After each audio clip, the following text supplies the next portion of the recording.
मित्रों, यह बात कहाँ तक सही है मित्रों? मनुष्य को खुद के अच्छे और बुरे कर्मों का फल तो उन्हें भोगना पड़ता ही है, तथा उसके माँ बाप के द्वारा किए गए कर्मों का फल भी उन्हें भोगना पड़ता है। मित्रों, कहते हैं ना कि जैसे औलाद बुरा या अच्छा कर्म करती तो उसे उनके माता पिता को भोगना पड़ता है, उसी प्रकार औलाद के माता पिता के बुरे और अच्छे कर्मों का फल उनकी औलाद को मिलता है तथा भोगना पड़ता है। दोस्तों, एक बार भगवान विष्णु क्षीर सागर में शेष नाग की सैया पर विश्राम कर रहे थे और माता लक्ष्मी उन्हीं के समीप में बैठकर उनके पैर दबा रही थी। तभी माता लक्ष्मी भगवान विष्णु से कहती हैं, हे स्वामी, क्या माँ बाप के अच्छे और बुरे कर्मों का फल उनकी पुत्रियों को भोगना पड़ता है? मित्रों, तभी भगवान विष्णु कहते हैं, हे देवी, अवश्य ही भोगना पड़ता है। आज हम आपको एक प्राचीन समय की बहुत ही महत्वपूर्ण कथा सुनाता हूं, जिसे सुनने के बाद आपको पता चल जाएगा कि कैसे माँ बाप के अच्छे और बुरे कर्मों का फल उनकी औलाद तथा उनकी बेटियों को भोगना पड़ता है। मित्रों, फिर भगवान विष्णु कथा को आरंभ करते हैं और कहते हैं, हे देवी, प्राचीन काल की बात है। एक गांव में एक किसान रहता था। वह किसान बहुत ही गरीब था। किसी तरह से मेहनत और मजदूरी करके अपने घर का खर्च चलाता था। उसे मजदूरी में दिन भर काम करने के बाद उसे 20 रुपए मिलते थे। उसमें से 10 रुपए वह नित्य दान करता था और 10 रुपए में अपने परिवार का पालन पोषण करता था। इस तरह से करते हुए कुछ समय बीत गया और इसके बाद उसके 2 पुत्रियां हुईं। अब उस किसान के परिवार में कुल 4 सदस्य हो गए, 2 पति पत्नी और उसके 2 जुड़वा लड़कियां। धीरे धीरे उनके पालन पोषण में किसान को समस्या होने लगी। मित्रों, क्योंकि और इधर दिन के दिन महंगाई बढ़ती जा रही थी। मित्रों, फिर आगे भगवान विष्णु माता लक्ष्मी से कहते हैं, हे देवी, एक दिन की बात। किसान की लड़कियों ने अपने पिताजी से कहा कि पिताजी, आप नित्य 20 रुपए कमाते हो और जिसमें से 10 रुपए आप दान कर देते हो और 10 में हम अपना गुजारा कैसे कर पाएंगे? किसान को चुप देख करके उसकी पत्नी ने कहा कि नहीं बेटी, ऐसी कोई बात नहीं है। आपके पिताजी रोज 20 रुपए कमाते हैं और 10 रुपए दान कर देते हैं, या तुम्हारे लिए ही दान करते हैं, दूसरों के लिए नहीं। मित्रों, लेकिन वह दोनों लड़कियां इस बात को नहीं समझती थीं, क्योंकि वह दोनों अभी नन्ही बालिका थीं। मित्रों, फिर आगे भगवान विष्णु कहते हैं, हे देवी, फिर इसी तरह से कुछ समय बीतता गया और किसान के दोनों बेटियां धीरे धीरे बड़ी होने लगीं। मित्रों, इधर किसान एक दिन काम करके घर आते समय कार से लड़ने की वजह से मृत्यु हो जाती है। जब किसान की पत्नी और उसके दोनों बेटियों को पिता की मृत्यु की खबर मिली तो उनको बड़ा दुख हुआ। एक दिन किसान के दोनों बेटियों ने अपनी मां से पूछा कि माताजी, हमारे पिताजी कहाँ चले गए हैं? किसान की पत्नी ने कहा कि बेटी, तुम्हारे पिताजी हम सबको छोड़ करके भगवान भोले बाबा के पास चले गए हैं। जब तुम्हारे पिताजी थे तो रोजाना 20 रुपए कमाते थे और 10 रुपए की बचत करते थे। हमारा पालन पोषण उसी 10 रुपए में करते थे और बाकी का 10 रुपए का वह दान करते थे। अब हमारा पालन पोषण कैसे होगा? कैसे हमारा पेट भरेगा? मां ने अपने दोनों बच्चियों से कहा, बेटी, जिस घर में गरीबी होती है उसकी कोई सहायता नहीं करता है, उससे सभी दूर होने लगते हैं, सिवाय भगवान के बेटी, क्योंकि वही गरीबों के सहायक होते हैं। बेटी ने अपनी मां से कहा कि माताजी, ऐसा मत सोचिए, हम दोनों बहन भगवान भोले बाबा के पास जाएंगे और अपने पिताजी को लेकर आएंगे, क्योंकि भगवान भोले बाबा बड़े दयालु हैं। वह हमारी दुखों को देखकर हमारे ऊपर अवश्य ही उन्हें दया आएगी और वह हमारे पिताजी को हमारे साथ अवश्य ही भेज देंगे।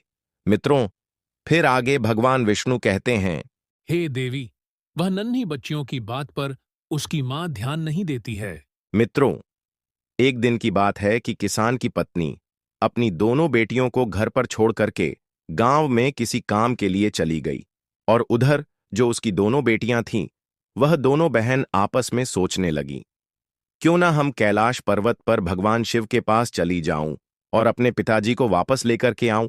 ऐसा सोच करके अपने पिताजी को लाने के लिए वह दोनों बहन अपने घर से चल देती हैं। मित्रों, उन दोनों बहानों को चलते चलते काफी समय बीत गया और वह दोनों बहन जंगल के रास्ते से जा रही थी। उसी समय उनको थकान का अनुभव हुआ और दोनों बहन एक बहुत विशाल बरगद के पेड़ को देख करके उसकी छाया में आकर के खड़ी हो गई। दोनों बहनों ने सोचा कि बरगद के इस पेड़ की छाया में थोड़ा सा विश्राम कर लेती हूं। फिर दोनों बहन उसी बरगद के पेड़ के नीचे बैठकर विश्राम करने लगी। तभी उस बरगद के पेड़ ने इंसान की आवाज में बरगद के पेड़ ने कहा कि बेटी, तुम लोग कौन हो और कहाँ जा रही हो? मेरी छाया में आज तक तुम्हारे जैसी कोमल बालिका नहीं बैठी है। फिर उन दोनों बहनों ने कहा कि हम दोनों बहन एक किसान की पुत्री हूं और अपने पिताजी को लाने के लिए हम कैलाश पर्वत पर भगवान भोले बाबा के पास जा रही हूं। उस बरगद के पेड़ ने जब उन दोनों बहनों की बात सुनी तो वह कहा कि पुत्री, तुम मेरे लिए भी भगवान भोले बाबा से एक प्रश्न पूछ करके आना।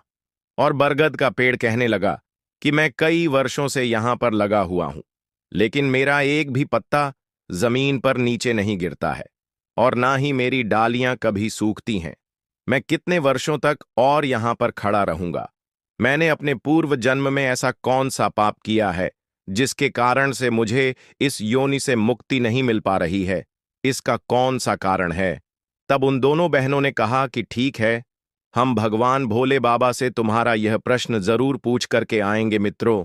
फिर आगे भगवान विष्णु माता लक्ष्मी से कहते हैं, हे देवी लक्ष्मी, वह दोनों बहन अपने पिताजी को लाने के लिए चलते ही जा रही थीं। मित्रों, वह दोनों बहन वहां से आगे चली चलते चलते रास्ते में उन्हें एक बहुत ही भयानक बड़ा सा सांप मिल गया। उस सांप को देख करके वह दोनों बहन डर के मारे कांपने लगीं और वहीं पर खड़ी हो गई। वहां से वह दोनों बहन भागने ही वाली थीं। तभी सर्प मनुष्य की आवाज में बोलने लगा और कहा कि बच्चों, तुम मुझसे डरो मत, मुझे इतना बताओ कि तुम कौन हो और कहां जा रही हो। वह दोनों बहन उस सर्प के पास गई और हाथ जोड़ करके कहने लगी, हे नाग देवता, हम दोनों बहन किसान की पुत्री हूं और हम दोनों जुड़वा बहन है।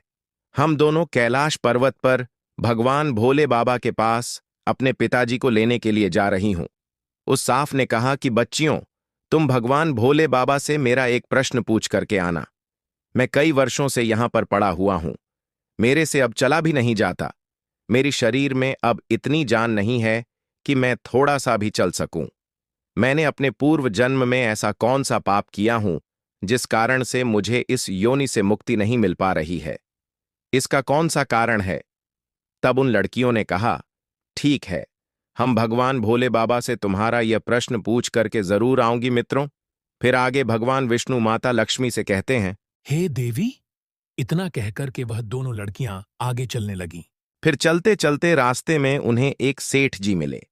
सेठ ने कहा, पुत्री, तुम दोनों कौन हो और इतनी कड़ी धूप और गर्मी में कहां जा रही हो?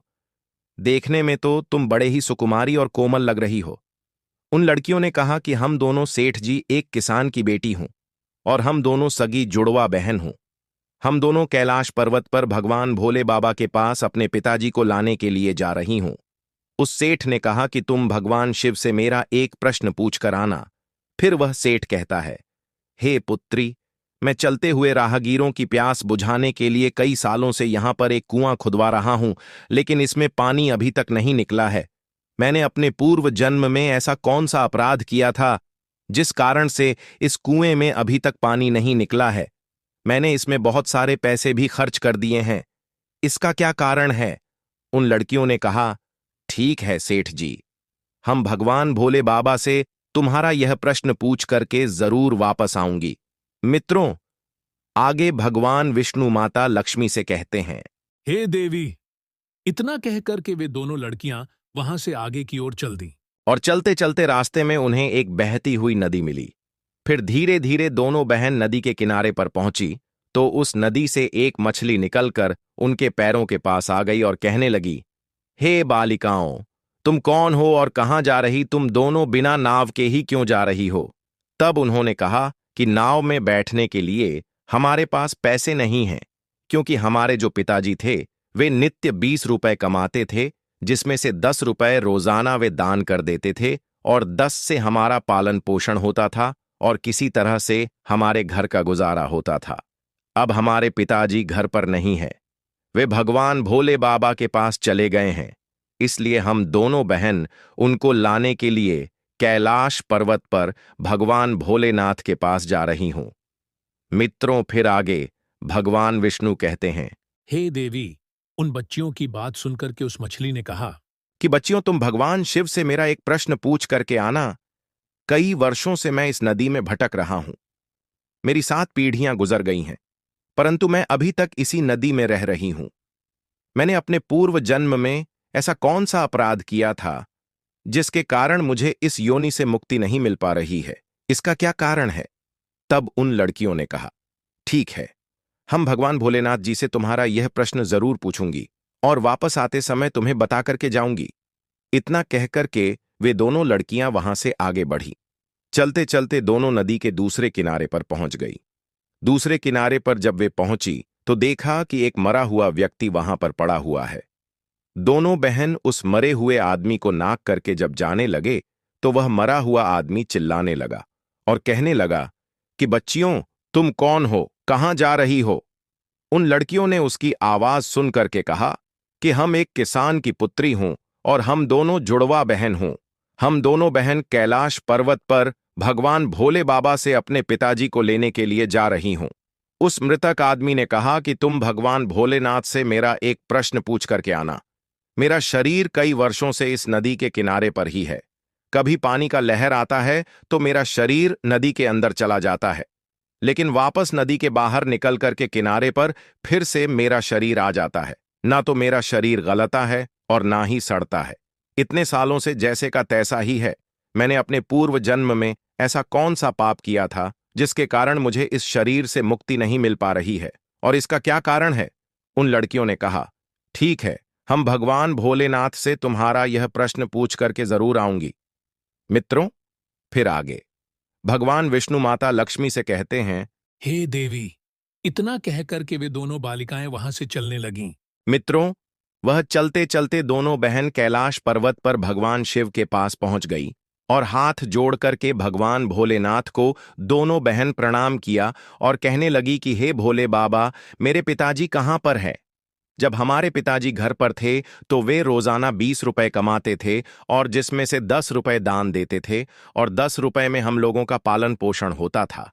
लेकिन अब वे जब घर पर नहीं हैं तो हम दोनों बहन और हमारी मां भूखे मर रहे हैं। आप उन्हें जल्दी से हमारे साथ हमारे घर पर भेज दीजिए। मित्रों, फिर आगे भगवान विष्णु माता लक्ष्मी से कहते हैं, हे देवी भगवान। भोले बाबा ने उन दोनों बालिकाओं की बात सुनकर तो फिर कहा, ठीक है, मैं तुम्हारे पिताजी को घर पर भेज दूंगा। पहले तुम दोनों बहन यहां पर बैठो। भगवान भोलेनाथ ने उन दोनों बहनों को अपने पास में बिठाया और उन दोनों को भोजन कराया, और भोजन कराने के बाद पूछा कि तुम दोनों बहनों को और क्या चाहिए? मित्रों, फिर उन दोनों बहनों ने रास्ते में जो जो उनको मिला था उनके प्रश्न भगवान भोलेनाथ से पूछती है, और भगवान भोले बाबा ने उन सभी का प्रश्नों का उत्तर दिया और कहा कि हे पुत्री, तुम दोनों जाते समय उन सबको उनके उत्तर बताते जाना। और भगवान भोलेनाथ ने कहा कि तुम दोनों अपने घर पर जाओ, तुम्हारी मां तुम्हारा इंतजार कर रही है, तुम्हारे पिताजी तुम्हारे घर पर पहुंच जाएंगे। फिर दोनों बहन भगवान भोलेनाथ को प्रणाम करके वहां से वापस अपने घर के लिए चलने लगी। चलते चलते रास्ते में सबसे पहले उन्हें वही मरा हुआ आदमी मिला जो नदी के किनारे पर पड़ा हुआ था। उन दोनों बहनों को देख करके वह मरा हुआ आदमी कहने लगा, बच्चियों, तुमने भगवान भोले बाबा से मेरा प्रश्न पूछा था। तब उन्होंने कहा कि हां, हमने भगवान भोलेनाथ से तुम्हारा प्रश्न पूछा था। भगवान भोलेनाथ ने कहा कि तुम पहले बहुत बड़े विद्वान थे, परंतु किसी को भी अपना ज्ञान नहीं बांटा। अब मर गए तो वह ज्ञान तुम्हारे अंदर ही अंदर खोल रहा है। जब तक तुम अपना ज्ञान और किसी को नहीं बांटोगे तब तक तुम्हारी आत्मा को शांति नहीं मिलेगी। फिर मित्रों, आगे भगवान विष्णु माता लक्ष्मी से कहते हैं, हे देवी। फिर उस मृतक आदमी ने कहा, बच्चियों, अब ऐसी हालत में मेरे पास ज्ञान लेने के लिए कौन आएगा? तुम ही मेरा ज्ञान ले लो।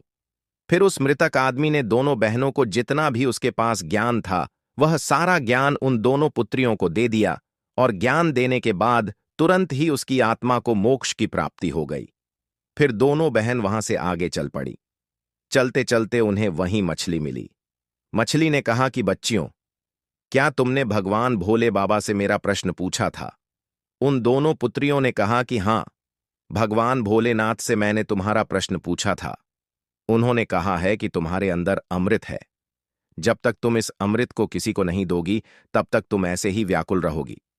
फिर मछली ने कहा कि बच्चियों, अब कौन मिलेगा? मुझे तुम ही मेरा अमृत ले लो। फिर मछली ने अपना अमृत उन दोनों बहनों को दे दिया। और अमृत देते ही उस मछली की आत्मा को मोक्ष की प्राप्ति हो गई। इसी तरह से दोनों बहन वहां से आगे बढ़ी तो चलते चलते रास्ते में उन्हें वही सेठ मिला जो राहगीरों के लिए कुआं खुदवा रहा था। उस सेठ ने जैसे ही दोनों पुत्रियों को देखा तो बड़े प्रेम से हाथ जोड़ करके कहने लगा कि बेटी, तुम दोनों लोगों ने मेरा भगवान भोले बाबा से प्रश्न पूछा था। उन्होंने कहा कि हाँ, पूछा था। भगवान भोलेनाथ ने कहा कि आपके घर में 2 जवान पुत्र कुंवारे ही बैठे हुए हैं। जब तक आप उन दोनों पुत्रों का विवाह नहीं करेंगे तब तक इस कुआं में पानी नहीं निकलेगा। पहले जो तुम्हारा कर्म है उसे करिए। जो ईश्वर ने तुमको दायित्व सौंपा है पहले आप उसको करो, इसके बाद कुएं को खुदवाओ। मित्रों, फिर उस सेठ ने कहा कि मैं अपने पुत्रों के लिए लड़की कहाँ ढूंढने के लिए जाऊंगा। तुम दोनों मुझे बहुत ही सीधे स्वभाव की दिखाई दे रही हो और देखने में एक जैसी दिखाई भी दे रही हो। अब हे देवी, फिर उस सेठ ने अपने दोनों पुत्रों का विवाह उन दोनों लड़कियों के साथ कर दिया। फिर सेठ से वह दोनों बहनों ने कहा, ससुर जी, हम दोनों बहन अपने पति को लेकर आगे चल रही हूं। घर पर मां हम दोनों का इंतजार कर रही है। और चलते चलते रास्ते में उनको वहीं सर्प मिला। उस सर्प ने कहा कि बच्चियों, क्या तुमने भगवान भोले बाबा से मेरा प्रश्न पूछा था?